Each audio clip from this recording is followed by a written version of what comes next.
Welcome back to the Ed Morrissey Show podcast. I am really honored to introduce my friend John Ondrasik from Fight for Fighting, fightforfighting.com, by the way, is a website. He has a brand new song and video out, which really touches my heart and my soul, because I have to admit that over the last 3.5 months, I have felt like I haven't recognized my country in the paroxysms of anti-Semitism, the calls for the genocide of Jews coming from American campuses and American streets. And I know that John feels deeply about this as well. He's got a brand new song and video out. It's called Okay. I prefer We Are Not Okay, because that's the way I feel. And that is, of course, the chorus, John. And thank you again for your work. And thank you for being here. Thanks, Ed. Always a pleasure. It's not fun to talk about these things, but I think it's important to do so. It is, and I was happy to embed the video, which was actually the Twitter/X posting, because YouTube, as YouTube often does, if there's anything controversial in the video, they won't let you embed it. They just direct you back to the YouTube platform because they want to check your age, and that's fine. I understand that. Because there is some disturbing imagery in this. There's a lot of disturbing talk in this, because just like your previous efforts regarding Ukraine, these are difficult issues. There's a grotesque barbarity here that needs to be discussed and needs to be accounted for.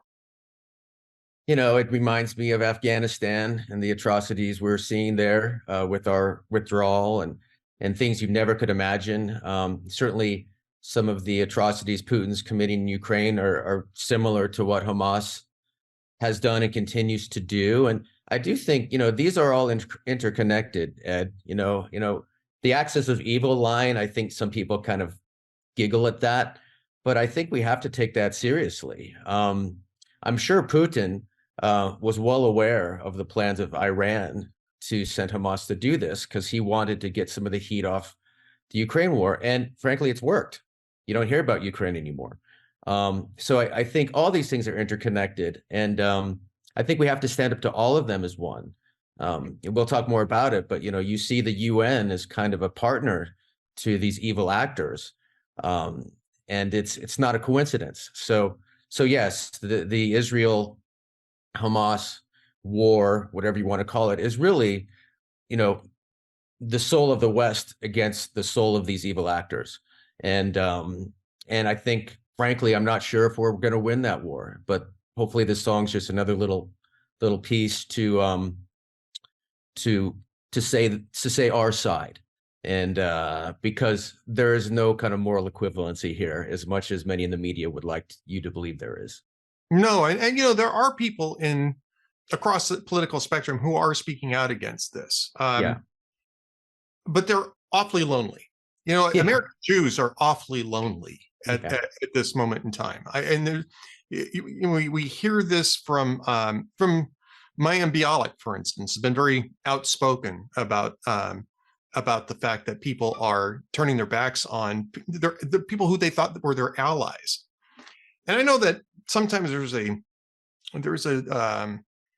impulse to say, well, these people are on the left, they should have known better. They're getting what they've earned. I don't feel that way, because this is not about politics. This is about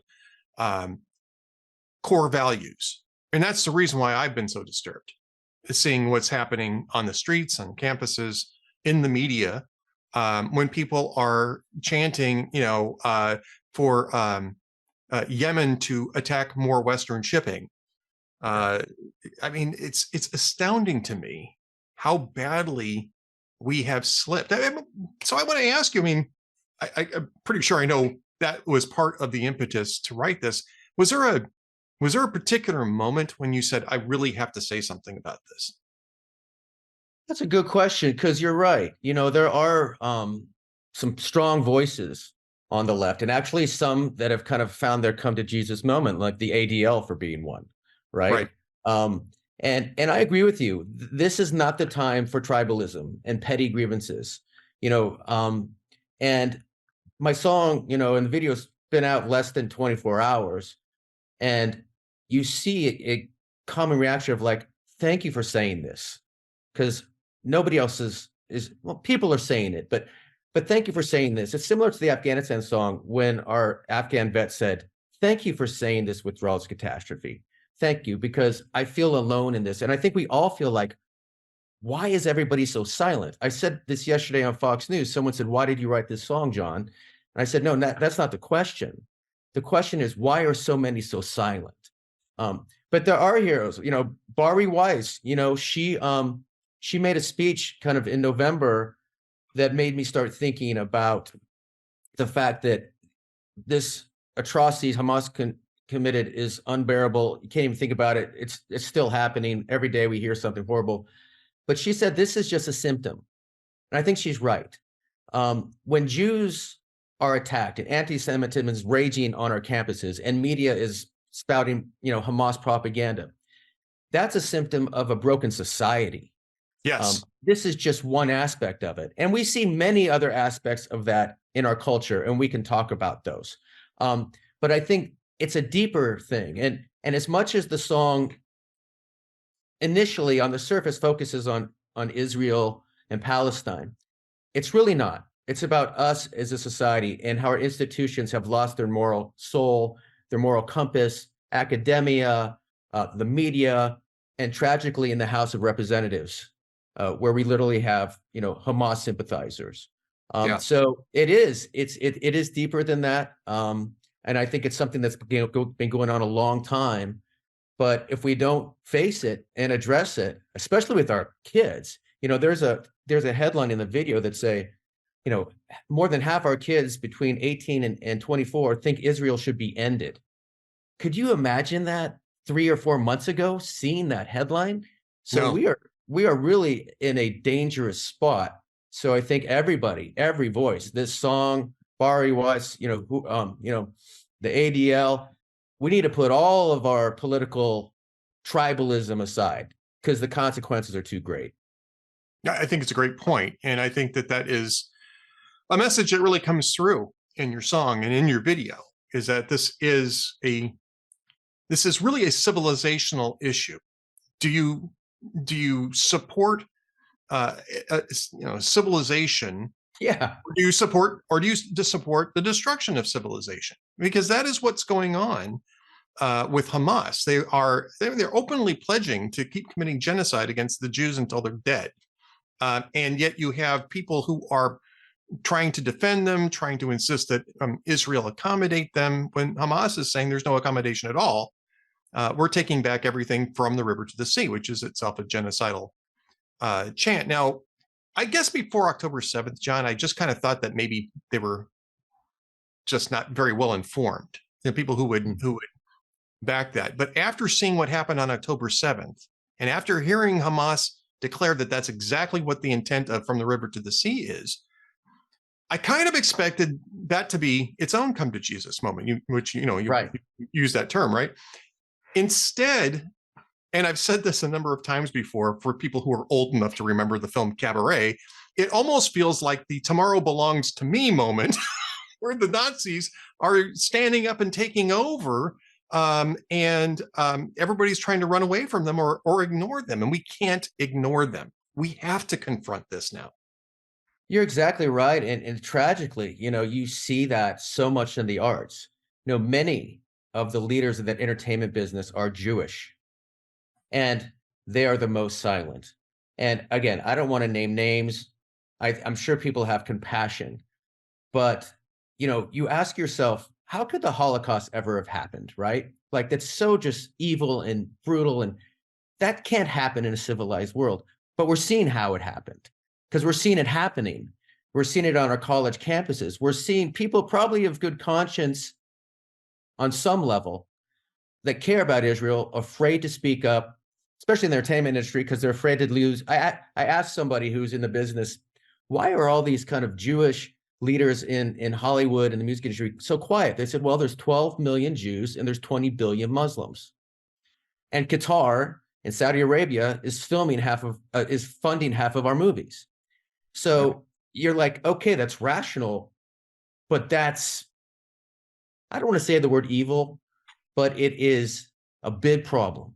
It's a And so craven at the very least, right? I mean, that's part of the issue. I think that there's always been a sensitivity in the entertainment industry about how Jewish um, um,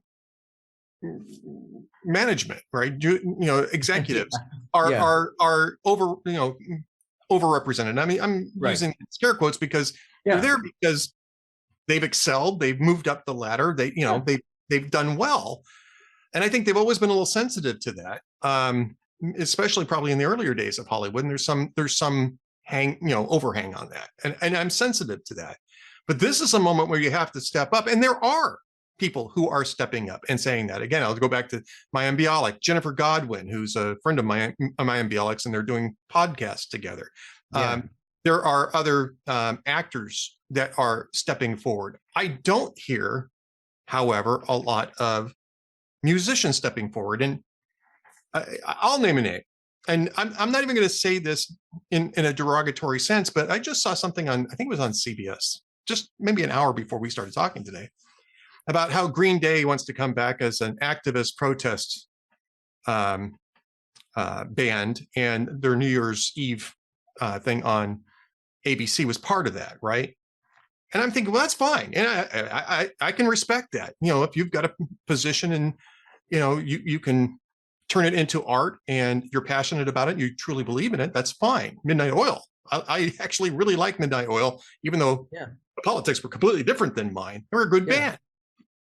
I'm not a big fan of Green Day, but I'm a little old. Yeah. Green Day too.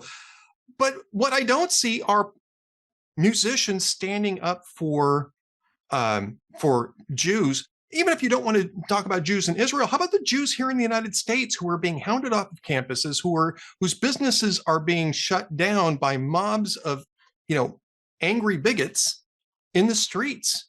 We're not hearing anything about that. You're the first one that I'm even aware of, which doesn't surprise me, by the way, because I know you. Well, yeah. How about Jews that are being held hostage by Right. terrorists? How about start with them? I was honored to be part of the Concert for New York, right? We were attacked viciously by terrorists and had a moment in our history that I don't think we could have imagined. And what happened? All of the artists in the world, the icons of the world, got together at Madison Square Garden and performed for America. This is Israel's 9/11, okay? In a Yeah. way, this is the world's 9/11, to see how we're responding to it. So you're right. Why is everybody so silent? All these folks who like to preach to us about human rights and everything. But that's kind of what has happened in the last 3 months. We have seen, if there's anything, I don't want to use the words positive, but if there's anything that's made clear in the last 3 months, is so many of these people, so many of these organizations that claim to stand for human rights and women's issues and minorities, they don't. They only care when the issues can drive their political agenda. Where are all the women's groups that claim to care about women's rights? Where's now? The UN Women's Group took 57 days to say, well, maybe these rapes were bad after slamming Israel. So what we're seeing is a lot of these organizations are frauds. And in a way, that's good. It's good for us to see. And we're also seeing who can stand up for good versus evil, right versus wrong, and it doesn't matter left versus right. And I have such respect for the Gal Gadots of the world, because they are going to get slammed. They're not going to get invited to the parties. They're not going to get the roles. It's easy for me. I'm on the back end of my career. But Patty Heaton, Patty Heaton has been very forthcoming, very passionate. So Yes. There are people, but it is infinitesimal amount. And I think Michael Rappaport said this, and I think here's all you needed about Hollywood. The Golden Globes, right? That's a place where they love to preach and get on their soapbox and tell us how bad we are and evil we are and America's terrible and all this stuff's going on. Not one word about the hostages, right? Not one word. And that tells you all you need to know about the spine of Hollywood. But we can sit and bitch about it. We can whine about it, or we can stand up and try to change it. And that's hopefully what this song will empower others to say, okay, I will say this, screw it. And with every voice, with every song, with every comment, with every tweet, with every post, it makes us all stronger. and it puts the other side on defense. And maybe, I don't care how people talk, either if they're passionate or we shame them into it. It doesn't matter. Let's just get us all on the right side. And it's for our kids, man. Our kids' future is on the balance here. And hopefully this song will just be a little part of that. John, in your statement that accompanied this yesterday, you said the causes of the moral decline on our campuses, our culture, and institutions have been growing and metastasizing for decades. An inability to clearly call out the horrors of Hamas terrorist atrocities is not the root of the problem. It is the symptom of a deeper decay. I think it's a huge symptom, but I agree with you. So what do you think the root cause of this moral decay is, or causes, I should say? Well, there's a lot, but I think part of it, and people talk about it, is, our kids and the professors and the left's kind of view of the world. It's not right versus wrong. It's oppressor versus oppressed. That's it, exactly. Yes. So if you're the oppressor and you're Israel, well, you know what? It's got to be your fault. I mean, look, the Harvard organizations, 26 Harvard organizations said it's Israel's fault that the women and girls were raped and murdered, and the babies were put into ovens, and the grandmothers were kidnapped. It was Israel's fault. So it's not about right or wrong. And we see that in many aspects of the culture besides Israel and Hamas. So I think a lot of it is that indoctrination of our youth. Certainly TikTok also, I think, plays a big part in the kind of brainwashing our kids. And also, I think part of it is the cowardice of folks at these institutions who are afraid to step up and say things. And I understand it. I understand, for some folks, it's their job, it's their paycheck. We saw it in Hollywood. We had this underground group, Friends of Abe Forever, because people, and it wasn't movie stars, it was makeup artists, it was directors, it was cameramen. I understand they got kids and it's really hard to speak up, but I think it's a combination of a lot of stuff, but it's really that kind of mindset that, yeah, right or wrong doesn't matter. It's, are you the oppressed or the oppressee? And I think that has, and that kind of woke philosophy, I think, has really been what's broken our moral compass. And I think, but you are seeing some people to stand up to that, right, Ed? I mean, obviously you guys, but you see someone like Bill Ackerman, who's kind of a liberal and kind of having this moment of clarity of, this is evil, this is a disaster, this is something that we cannot sweep under the rug. So there are signs that I think the tide might be turning, but who knows? No, I mean, but I think you've diagnosed it properly. The issue for me here is that we have spent the last 60 years cutting ourselves off from the pillars of Western civilization in education. And we have generated 3 or 4 generations. We've created 3 or 4 generations of people who are indoctrinated rather than educated. And I mean, you see this constantly, is that you can't even have debates anymore on college campuses or practically anywhere else, because the people who you're trying to engage in debate can't debate. And so the only option they have is to shut things down. Yeah. And that's part of this, John, is the fact that they simply can't defend themselves. They're not intellectually prepared to defend themselves. They're not educated in this system to defend their positions, right or wrong. And so their impulse is to shut everything down. And it's part of this sort of fascist left development that we've seen, which is not terribly surprising, since most fascism is actually on the left. Historically over the last century, that's certainly the case. And this is part of that, is that there isn't even a discussion of who the Israelis actually are, because at least about half of them came from the Middle East. They're Mizrahi Jews. People tend to think that these are Ashkenazi or Sephardic Jews, which, who came from Europe. But about half of them came from the Middle East after having been expelled by the other Arab countries in the region. And so they're actually indigenous here. The Jews have been in Judea, for thousands of years, in small numbers or large numbers. They've been there for thousands of years. This is their homeland. And it's the only homeland that they've got. And the idea, you can't have that conversation with people because they just simply shout you down. And the Or they, reason is it's because they know that, I think it's somewhere deep in their hearts, they know they're wrong, but they can't bring themselves to admit it. I don't know. I think I don't know if they know they're wrong, because it's kind of like a cult. It's kind of like a religion, right? And they have Yeah. been educated how to deal with it. They call you a racist or a sexist or whatever, oppressor. But what we've really seen, I think, in the last few years is we always knew that the college, campuses is, and I want to be clear, it's not all of them.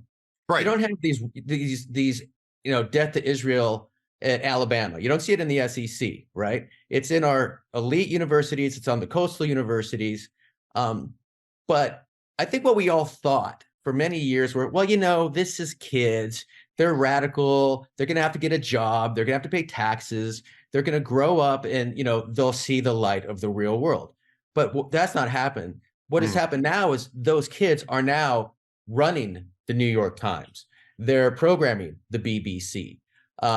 They are the Secretary General of the UN. So they're members of Congress, and they're being elected members of Congress. So I think that's the real scary thing, is this mindset is now enabling the terrorists. If it was just Hamas committing this terrible atrocities, it'd be terrible, it'd be horrible, and I think we could get beyond it, but it's not. When they know they have allies, Hamas, the leader of Hamas said to the General Secretary of the UN, "Thank you for your words of wisdom," when he was basically, saying I Israel deserved it. So when you have allies in the media, in the UN, in the US House of Representatives, that only encourages the next massacre. And it makes it much harder to stamp out, these cultures that have this culture of death. And one thing I put in the video too is, and again, this is not a pro-Israel video, Ed. It's not. It's not an anti-Palestinian video. The hero of this video is a Palestinian woman who I put over the lyric, "We need every good woman, every good man," because she was saying Hamas is taking all the aid and using it to build their tunnels. That is the bravest woman I've ever seen. We all care about Palestinian children. We all care about Israeli children, Afghan children, Ukrainian children. But unless we come to grips with the reality, the moral reality of, if you really care about Palestinian children, are you calling out Hamas for putting children in hospitals and schools over headquarters and missile launchers? Are you asking the Arab nations of the world why they won't take one refugee? Poland took 4 million refugees, Ed. We know that. Are you calling for Hamas to release the hostages and lay down their arms, and not one more innocent Palestinian would die? To me, that's the moral position. Now, I believe a lot of folks calling for the ceasefire, and that I believe they're compassionate. They just don't want war. Just stop. I get it. I think there's a lot of those, some in Hollywood. Are they useful idiots? Maybe. Do they have a bad heart? No. But is there a large majority that has a more sinister approach that want Hamas to win? Yes. And some of those are sitting in our biggest institutions in academia and media and sitting on the floor of the House. That's a big problem. Indeed. I know, John, you've got to get going because you've got a full schedule here trying to talk about this and get people to watch this video and to try to touch hearts. I think this video does a brilliant job of it. The song, the video, it's the complete package. It's called Okay. You go to fiveforfighting.com. I don't think you have it up over there yet, but you do have it on your Twitter X account, right, at John Ondrasik, because that's where we embedded it. And yeah, the Twitter's up there. It's on YouTube. We did put the YouTube link on the website, but yeah, just Google Five for Fighting, okay. And the reason I called it okay and we are not okay, Ed, because I understand that to me it's like, okay, enough is enough. Yeah. Enough is enough. It's time. The first line of the song is, "It's a time for choosing," and it is. And I appreciate you. I appreciate Hot Air. I look at the site every day, and it's a team effort. No voice is too small. And listen, I really appreciate you allowing us to be part of this, John, because I'm a big fan, and but also we're friends. We've known each other a little bit now for a while, and it's always good to get together with you and to discuss anything. But this is really important work, and we're honored to be part of it. So thank you very much. My pleasure. Thank you.